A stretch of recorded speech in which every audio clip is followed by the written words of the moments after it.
It's welcome back to the channel. My name is Wanda Gochine, and as always, I like talking about wisdom.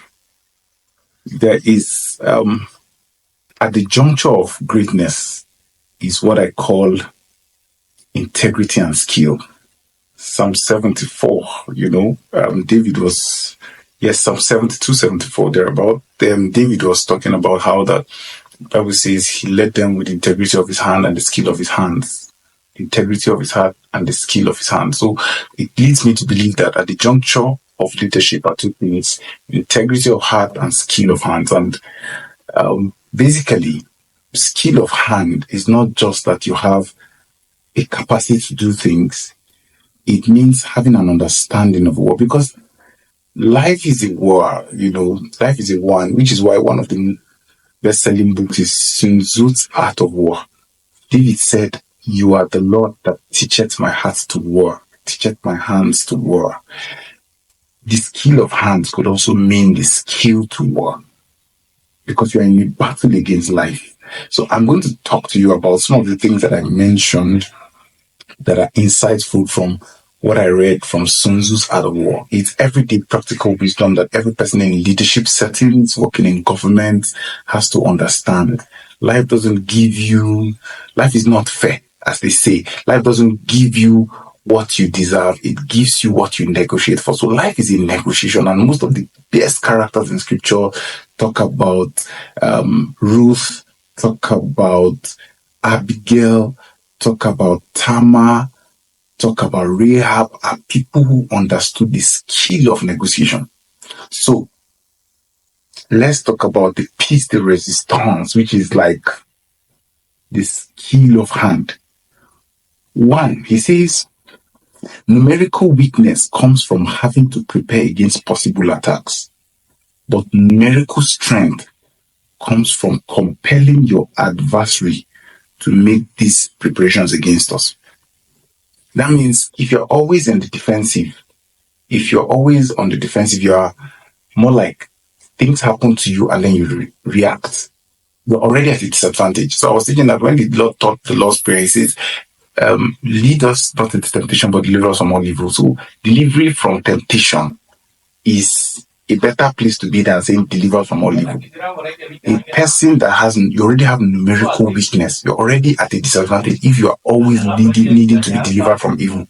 The best place to stay is to not be led into temptation. And the way to do that is to be in a place where you compel your enemy to plan for you.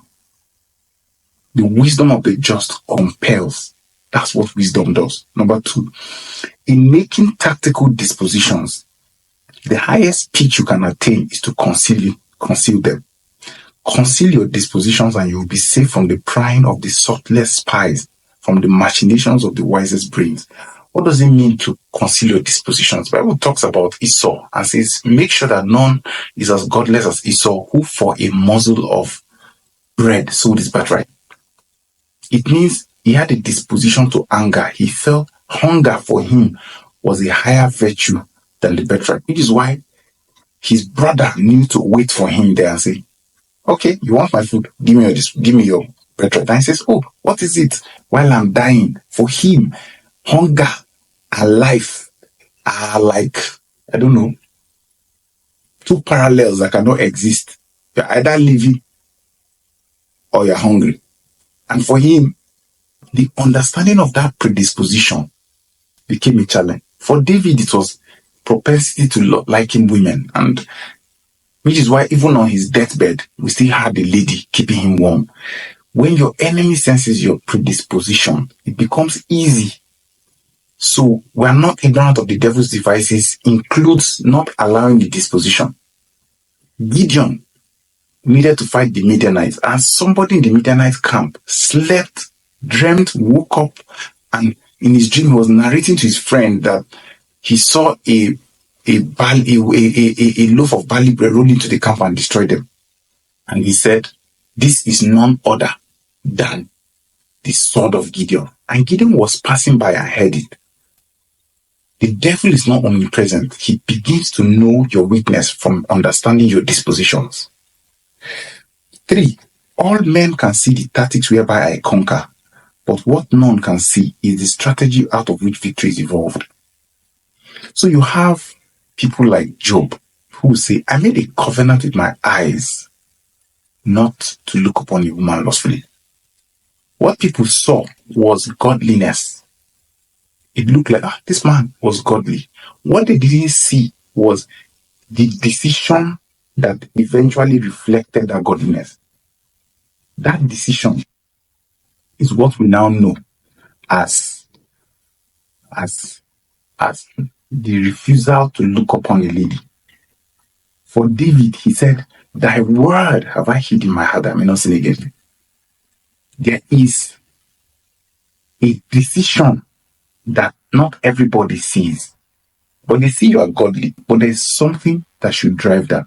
Apostle Paul says, I beat my body so that not after I've done everything, I should be cast away. So you saw him being godly, but you didn't know what he did. What allowed him to attain such perpetual levels of excellence was beating of body into subjection. Now, how victory may be produced for people out of the enemy's own tactics is what the multiple motives cannot comprehend. Not all preparations must come from yourself. Certain preparations must come from the enemy's disposition. What's the enemy inclined to do? Because water shapes its course according to the nature of the ground over which it flows. The soldier works out his victory in relation to the foe whom he's facing. Water takes the shape. That's why they call it the anomalous behavior of water. We learned that in physics. It means the water has the capacity to take on the shape of the container in which it is put. So a real tactician, a man of wisdom, will adapt. Adaptation is the seed for longevity. Your ability to adapt to situations is what will bet you victory. And then finally, let me just say this part. It says the 5 elements, water, fire, wood, metal, and earth, are not equally always predominant. The 4 seasons make way for each other in turn. There are short days and there are long days. The moon has its periods of waning and waxing. This is why you need to adapt. Finally, in war, the general receives his commands from the sovereign. What enables the wise sovereign to strike, conquer, and achieve things is a foreknowledge. So the soldier, the general, waits for the king to give instructions.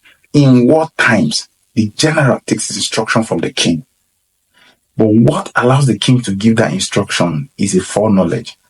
That foreknowledge doesn't fall on you. It comes from repetitive processes, understanding of times, seasons, concepts. This is why every person needs to understand the art of war. Because life doesn't come at you from the angle you expect. I hope we can talk about Sun Tzu's art of war. In the next episode, I will be talking to you about the use of spies.